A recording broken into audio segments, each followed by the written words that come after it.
whole side of salmon is not only delicious, it is also one of the easiest things you can cook on your barbecue. When it comes to the effort-reward ratio, there's really nothing quite like salmon. In this video, I'll show you how to prepare it, cook it on your barbecue, and serve it to even your most discerning guest.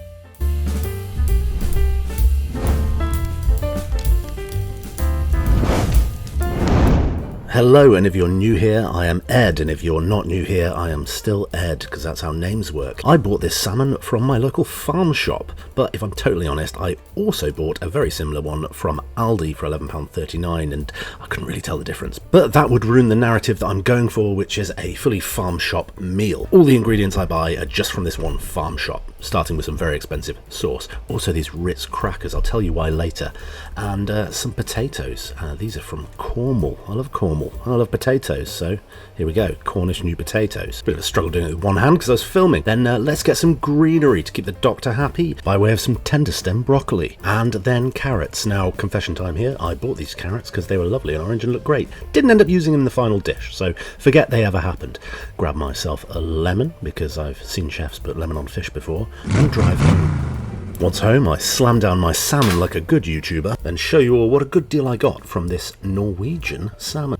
£25 down to 19. But I'm not going to cook it yet because it won't take very long. First thing I'm going to put on is those lovely Cornish potatoes. Then it's time to set up the barbecue.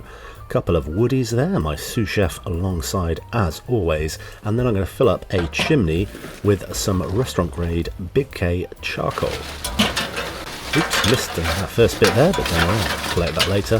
Ooh, another bit there. A bit of a hash of this. Let's tidy things up a little bit. And I'm actually just going to use some leftover charcoal. That's one of the reasons to use good quality charcoal, because you can use the leftovers on your next barbecue. Double the value. Although it is more expensive, but trust me, it's worth it. It's one of those things. Light up those Woodwall firelighters, put the chimney back on, give it 20-25 minutes, and then you're ready to go. In the meantime, I'm going to want to make a rub for my salmon, so let's start with some dark brown sugar, 1 tablespoon thereof, and then a couple of teaspoons of smoked paprika. Then 1 teaspoon of garlic granules and 1 of onion powder, which I didn't show you the packet for because I'm a bad YouTuber. Then we go for half a teaspoon of cracked black pepper, and then some table salt, again half a teaspoon of that. This is your nice light fish rub mix. Work on any fish, I assume. I've not tried it on any of the fish, but it works great on salmon. They're all fish. Anyway, give it a mix and you've got yourself a little homemade fish rub. Now it's time to get the salmon out of the packet. Wear some gloves. If you don't, your hands will smell like fish for the rest of the day. Now, the whole point of this salmon being a very delicious thing that's very easy to do is that the whole prep process is just insanely easy. So all you're going to do is take it out of the packet, shove just a little bit of oil on there just to help the rub stick. Then on the back side of it, the skin side, you're just going to put salt. I'm using Malden sea salt, but you can use any salt you like. Just sprinkle it on there. This is more art than science at this point. Flip it over and we're ready to apply our newly made fish rub. Just give it a nice even coating. And once it's had a coating, your salmon is fully prepared. Now I'm going to put my Ninja wireless thermometer in it to keep an eye on the internal temperature and then get it out to the barbecue. Those coals should be ready by now. Oh, look at that. Isn't that a beautiful shot? This is what it's all about. You know, that glow? This looks really pretty. Yeah, let's get a close-up of it. Oh, okay, the light came on, ruined it. Never mind. Anyway, so once your coals are ready, you just want to set up a direct and indirect heat placement thing in your barbecue. All that means is you're going to shove your coals over to one side and leave the other side without coals. Okay, so you've got a really, really hot zone, and then you've got a slightly cooler zone, so you can cook things indirectly. It's one of the fundamental principles of barbecuing. Close it up, open up the vents just a little bit, and then close the bottom vent down really as much as you can.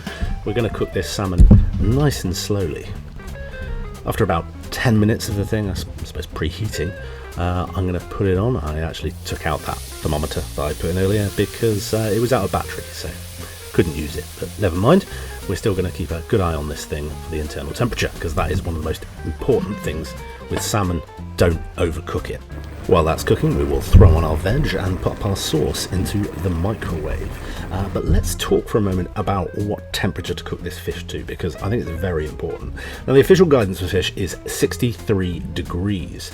Cook your salmon to that, you'll be safe, but it'll also be dry and chalky, so we're going to put it off at 52 degrees. So, am I going to die? Well, maybe. I'm not a food science expert, I'm an idiot with a barbecue. But I feel like I'll be safe for the following reasons. This salmon, including most salmon you'll find in a UK supermarket, has actually been farmed, so it's not been out there swimming eating whatever it likes, like my dog is trying to do right now. It has also been frozen, and unlike most other meat, freezing actually kills all the parasites in fish. This, incidentally, is why you don't get raw chicken on a sushi menu. And finally, I'm following industry best practice because every chef worth their salt cooks salmon well below 63 degrees. Anyway, my TED talk on salmon temperatures to one side, let's have a look at this. That is a thing of beauty. And I think you'll agree, having watched this, I have put in next to zero effort on this thing.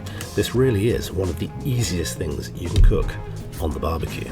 Now, remember I used that leftover coal when I set this up? That's because I'd closed my lid and closed the vents. It saves the charcoal, you can use it next time. Anyway, sauce done, not on the barbecue, because, you know, sauce. I mean, given all the ingredients you can get in a farm shop and things, I probably should have made my own sauce, but I didn't, so here we are. Only need to rest the salmon for about 10 minutes just to come up those couple of degrees, and then it's time to start plating everything up, starting with our beautiful sauce that we're going to put into a little sauce pot so it looks like I did make it myself. And these lovely golden Cornish new potatoes, and then some frankly quite overcooked tenderstem broccoli, but no one's perfect, not even me. Then, instead of serving the salmon straight onto the plates, I'm going to pop them on the table and leave the salmon in the middle on a chopping board because it looks fantastic. What am I missing? Oh yeah, the sauce. I forgot the sauce. Anyway, pop that in, and then we have the finished article. I mean, look at this. Okay, who's not going to be impressed? You pop this down in front of them, tell them that you're a barbecue expert and that this is the nicest salmon they'll ever have in their life, which, by the way, it is. I mean, just go into it, just look at that. Oh, that's what we're here for. Look at that. I mean, have you ever seen salmon just quite as juicy and delicious and wonderful as this? I wish I could show you how it tastes, but, you know, I can't because this is a TV or phone screen or iPad or whatever you're doing, but I mean, you can get some of it from the look, right? It's delicious. I think I'm actually quite hungry now. I mean, obviously this is after the fact. I'm doing this voiceover. It's just been a couple of months since I cooked this, but it really was quite nice. It really was quite nice. Actually, it has been a couple of months since I put out a video, so to apologise for that. I've been a little bit busy doing a few little projects on the side, which you will come to learn over the course of time. But for now, oh, the squeeze of the lemon. Oh, that was a good touch, wasn't it? That was a really nice touch. Oh, the sauce too. Oh, is anyone else just eating this with their eyes? I mean, I did eat this. I ate it with my mouth, not my eyes, because that would be inappropriate. But yeah, really was delicious. Can't recommend this enough. Go out, grab yourself a side of salmon, cook it to the right temperature, and then, now this is weird, but bear with me.